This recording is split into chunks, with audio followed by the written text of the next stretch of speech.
Hi, welcome to Maree. Tonight on What's for Dinner, I'm going to share something we have once a week, my super simple, delicious and nutritious red lentil dal, no cream. I make it with coconut milk, so it's vegan friendly, dairy free, gluten free. So step one, we need to heat up a pan. So I'm doing it on my induction hob. So let's get that heated up. So let's put some coconut oil in it today. So about half a tablespoon. You can use olive oil, vegetable oil, your favourite oil. And then I've got quite a large onion here. I don't like eating a lot of onion, so I'm going to do half an onion.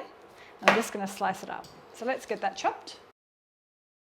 I like to do it lengthways. So I get the onion and I just chop it lengthways. So it's kind of in long pieces, but you can do it finely chopped, whatever version you like. This is just my favourite way.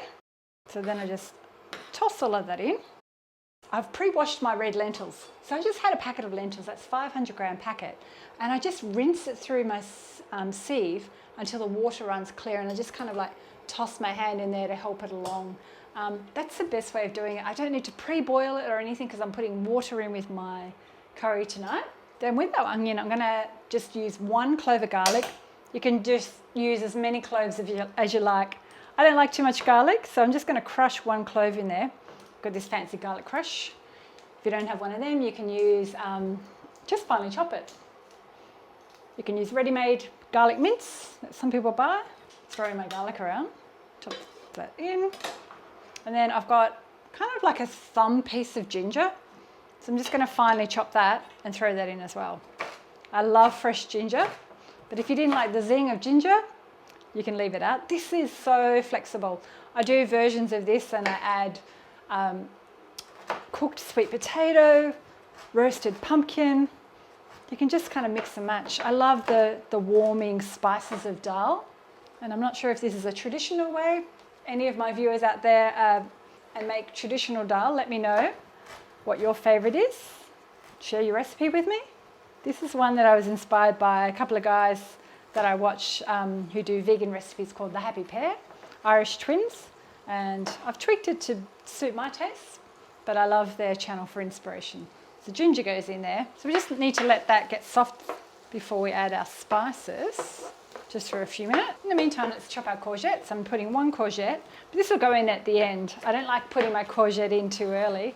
I like to have it still a little bit kind of chunky. So I'm just gonna roughly chop that. You can do it whatever size pieces you like.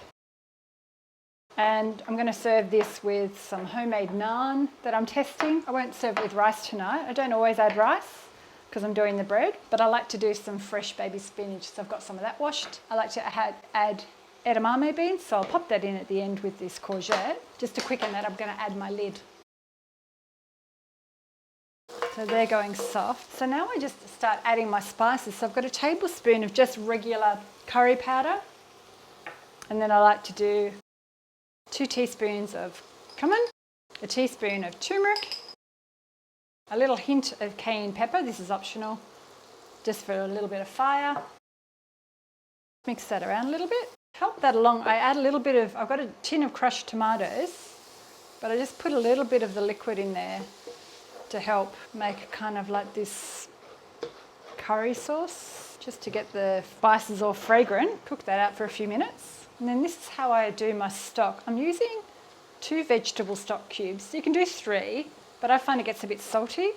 So I'm just adding 2 to my jug here. And then I add some boiling water from my kettle.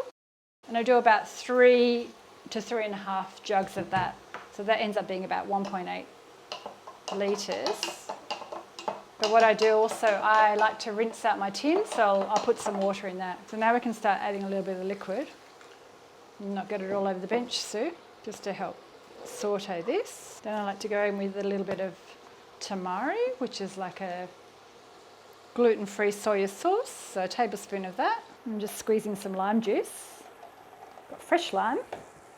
If I don't have lime, I use lemon, but I quite like the lime flavour with the curry more. So we'll do 1 whole lime. It's a bit of a tough one to squeeze. I love how Jamie Oliver and these guys, they just grab the lime and they squeeze it in their hand like that, but I'm not that strong in my wrists. Now we just throw everything else in. So we put the rest of those crushed tomatoes in. We can put that jug of stock, pour those cubes down there, put in our washed lentils, if I can get them out. Now I'm going to rinse out this tin with some hot water because I don't like wasting the tomato that's hanging around the tin. So then I just kind of do this transferring trick from vessel to vessel until it all comes clean. And then my tin's clean. I won't add any more water just yet. I want to cook this a little bit more. And what I like to do, I've got my coconut milk here, but I don't like to throw the whole tin in. I like to just use the cream part, which I've popped it in the fridge so I can separate it easily. So that's a little tip. So then I just scoop off the cream, and then towards the end, if I need the liquid, I add that in. But I often just used the cream because I like it creamy, but I don't want to have real cream. And I've discovered that I like my dal more than the local Indian. The local Indian uses fresh cream, which I don't really like. Okay, so I've just got the liquidy bit there, and I'll pop that to one side and stir that around. Pop that in there to rinse that one. And this is a great one to have in the fridge for about a week, and then you can just use it for lunch or meals, or I like to batch freeze it as well. So then we've got something ready and waiting. And I often just make it like this and don't add the veggies, and then when I'm ready to reheat it, I can add whatever veggies I've got then. Let's get this a little bit more thick before we add more water. Look at that, doesn't it look great? The other thing I'll add in, not completely necessary, but I love this idea of just adding a dash of maple syrup. It just gives it a different dimension. Just keep an eye on it. And then as our lentils take up that moisture, we can add a bit more of the liquid. Oh, one thing I forgot, pinch of salt. I should have done that before. I'm going to make up the liquid in this jug with that leftover coconut water. I'll start adding a little bit more in. And then if you want to make this into a soup, just add more liquid. But we're going to have it as a curry. So I've been letting that simmer away, and look at that, it's now thickening up and it's ready to add a little bit more of this liquid. It's starting to stick a bit on the bottom. And I kind of just add the liquid by eye. So I've let that simmer for 10 minutes. So now I'm going to go in with my zucchini.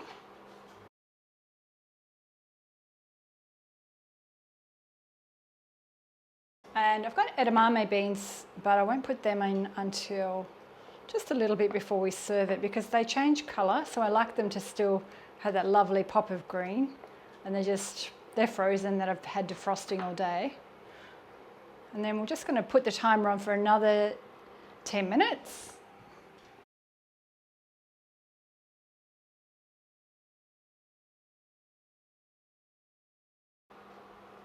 So let's have a look. Do we need any more water?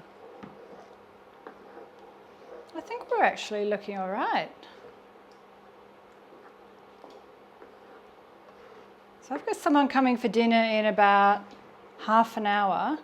So I'm just going to let that simmer. And then if I need any more water, I've got another 300 mils here. I'll add it just before I serve it.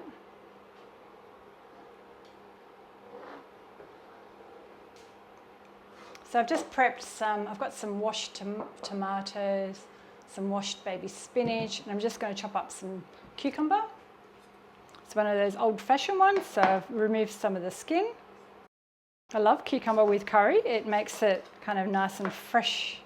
My timer went off, but I'm going to let it simmer for about another 10 or so minutes. I've prepped everything else. I'm going to throw in just before serving, so I'll throw those in. And the other thing I like doing is if I've got some seeds, I love adding extra seeds to my diet.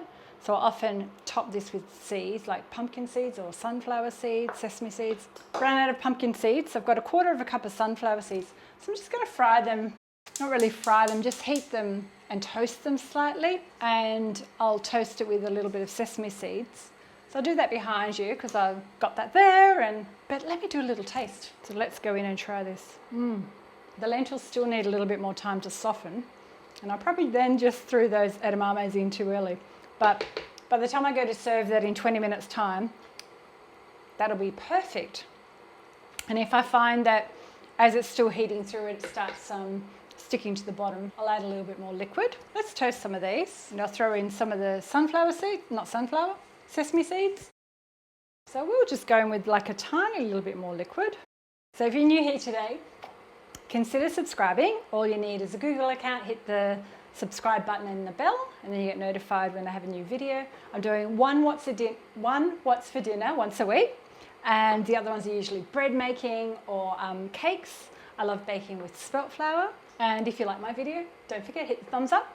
Pop a comment below if you've given this a go. Toast these. And I have another lentil dal recipe, but it's with green lentils. And I did that, that's one of my recipes I did about 18 months ago. So pop the link up there, you might want to check that out. And I'll also pop my playlist for a few other dinner ideas. I've got some naan dough here, which I'm going to heat up in my oven. And if that's a success, I'll share that video with you another time. Okay, my seeds are starting to brown. Once they start smelling fragrant, then I turn it off. I don't want to burn them, so I'll transfer those into this little ramekin. I can actually smell the sunflower seeds. So then they'll be ready and waiting to sprinkle on top. That's my what's for dinner tonight, how to make red lentil dal with coconut cream. So I hope you've enjoyed it. Thank you for watching, and I'll see you next time.